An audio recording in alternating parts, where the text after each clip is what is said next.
So first of all, I just want to give congratulations to Lee Selby for a fantastic performance on Wednesday last week, and you know, much bigger and better things to come from him, and I'm very much looking forward to continue working with him. His team are doing a great job, and his credit to Wales. We're here this afternoon to announce that Nathan Cleverley's coming home. It's his first fight in Wales for 4 years. Since he boxed on the Kawasaki Kessler Bill at the Millennium Stadium in 2007.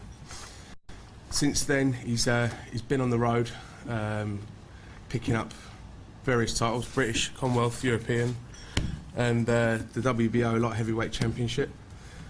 He's boxed in Liverpool, London, Las Vegas, and he's just got bigger and better. Not necessarily bigger. He's just got better and better every single time. His father Vince has done, and the rest of his team has just done an absolutely magnificent job with him. You know, since he's got his degree, he's been able to concentrate full time on boxing, and I think that's when we've seen the best of Nathan. He returns to, as I said, Wales as WBO champion of the world. His last fight, as we know, was up in Liverpool against a phenomenal opponent in Tony Bellew. He managed to quieten down a very hostile Liverpool crowd pretty early on with an excellent performance.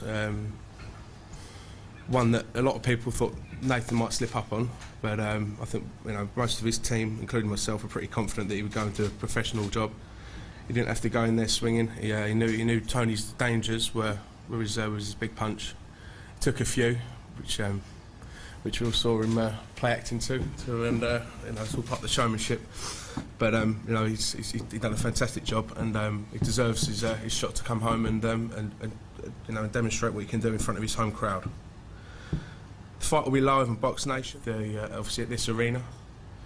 It will feature a full undercard of local Welsh talent, which we're looking forward to announce next week, as well as Nathan's opponent should be announced by the end of this week, if not very early on next week. It'll be one of two world title fights within 9 days of each other, live on Box Nation. Derek Chisora will be fighting Vitaly Klitschko on the 18th of February out in Munich. So as it stands, Nathan is the only world champion in Britain, and as it stands, as we go to print on paper, he is the only world champion in Britain. Hopefully, he'll be the second of two world champions in Britain come the 27th of Feb. But at the moment, Nathan, despite being on the road and all the complaints from people over the last couple of days, being on the road does not mean you can't pick up world titles and win fights. It's down to your dedication, your hard work, and being a professional. And Nathan is a perfect example of that, and he's an absolute role model to any young boxer out there. Nathan, as ever, is focused and determined, and the carrot on the stick is the big unification fights out there. We've offered fights to Shumenov, and correct me if I'm wrong, I think we've offered Pascal as well. No, he doesn't hold a title. We've offered Shumenov. They don't want it. They don't want to travel. They don't want to come to Wales. Nathan said he would get on a plane and go anywhere, but we feel he deserves a fight back at home. But there will be unification title fights, and I'm certain Nathan will win them. Just like to say a few words about you coming home and your last travels. Your travels over the last 4 years. Hello everyone. Basically just looking forward to my homecoming now. It's been 3 years since I fought here in Cardiff. Last time was down the Millennium Stadium. I was on Joe Calzagi's undercard. Just learning my trade then. Since then I've had 10 fights, boxed in Liverpool, Birmingham, London, Vegas.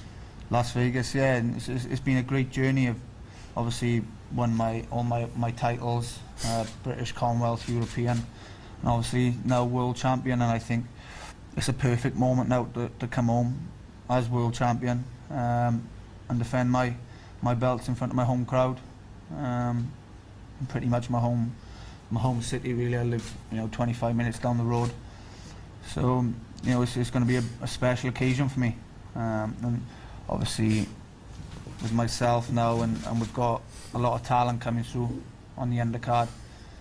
So it's a great chance for them to showcase themselves as well in front of their home fans. So I think it's going to be I think it's a great opportunity to bring the glory days back to Welsh boxing. I really do. So that's the target anyway. Vince, you usually got a few things to say. Anything today? No, I'm just proud for Nathan to be boxing back in Wales. He's done the business. He's beaten some good opponents, and I think he's still rapidly improving. To be honest, there's a lot more to come from Nathan Cleverly. There's no doubt about that. I think he's strengthening it, getting quicker and faster. He's getting more confidence when he gets into the ring, and I just think he's going to be a champion for a long time. To be honest with you, and also Lee, I've known Lee for years and years, and I think he's going to be a world champion eventually as well. I think Lee got the talent, yeah. I think he will. So I think it's all going well for Wales, and I think it's onwards and upwards for definite. And also, I got a young boxer coming through, Liam Williams up there, absolutely tremendous prospect, and I think you're going to see Liam shining in the very near future. Certainly, right?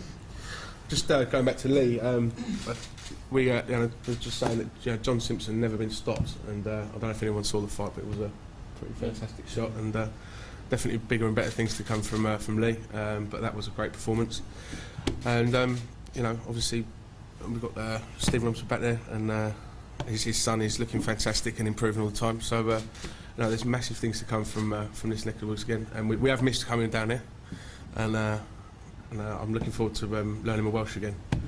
So, but give me a little couple. Not February. It'll be a little bit longer than that. Can I ask if there's any questions from the press, please?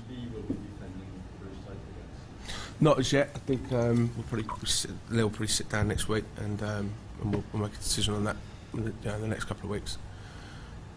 Is Farah still in the frame for No, not as far as I know. Not as far as I know. Yeah, I don't know where that came from. It certainly didn't come from us. It certainly didn't come from us. We were surprised as you about that one. But you never know where these things come from.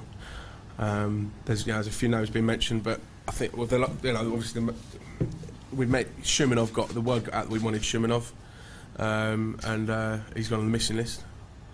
You've got a habit of making people go on the missing list. Mr. Bramer disappeared. So we can't. Shumenov don't want it. I think Hopkins is. And there's a few other options he's looking at the moment, but I think that's a cracking fight further down the line. There's no huge rush to. What about his manager, how long has he got before he has to face? You've got a voluntary, and then it'll probably be into that one. Yeah. Down the line is Carl Froch. Better ask your man, but I mean personally, he's got the beating of him all day long. Well, Andre Ward absolutely tore it apart. Two judges got it both to the round. I think Carl Froch would be a very good fight. Yeah, definitely. Well, I've said, and I know Froch have mentioned it himself before his last fight, that it's always an option for him to move up to light heavyweight. His promoter doesn't seem to want it at the moment, though, just for the world title. But I've mentioned it. I've said the opportunity's there if he wants it. I'm up for it. But he's looking at a few other names in his weight division in super middleweight. So I'm ready whenever the fight is offered, but I think that would be later, probably next year. If someone's, for Froch to take that fight straight after that, I mean, he got picked apart by a boxer, and Carl's a great come forward fighter, but Nathan doesn't very rarely wastes a punch. Everything that Nathan throws seems to land. So I think Carl would. Would better watch a lot, some of Nathan's previous fights before he talks about fighting it. Right, thanks, ladies and gents. Yep. Cheers.